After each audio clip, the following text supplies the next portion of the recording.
എന്നാ ചമ്മന്തി വേണോ? ഒരു കാര്യം, ഞാൻ ചമ്മന്തിയുടെ പാത്രത്തിൽ ഇഡലി ഇട്ട് തരട്ടെ? എന്താടാ, അതായിരിക്കും നല്ലത്. ഞാനിത് എൻ്റെ പൊന്നെ. ഇന്ന് നമ്മുടെ വീട്ടിലെ ബ്രേക്ക്ഫാസ്റ്റ് ഇഡലി ആയിരുന്നേ.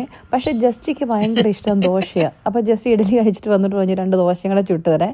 പക്ഷെ നമ്മളെപ്പോഴും ഉണ്ടാക്കുന്നത് ഇങ്ങനെ ഇച്ചിരി തടിയൻ ദോശയില്ലേ, ചില സ്ഥലത്തൊന്നും ഇങ്ങനത്തെ ദോശയില്ലെന്ന്. പക്ഷേ ഞങ്ങൾക്ക് 2 പേർക്ക് ഇങ്ങനത്തെ തടിയൻ ദോശ ഇഷ്ടം കേട്ടോ.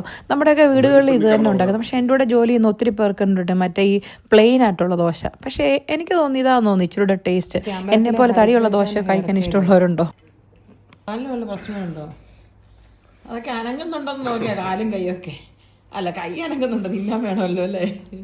നിന്നെ ഇന്ന് കൊല്ലൂടാ യൂട്യൂബ്. നിന്നെ 30 വെള്ളിക്കാശിന് ഒറ്റ അങ്ങ് വലിയ ക്ഷീണമാണല്ലോ.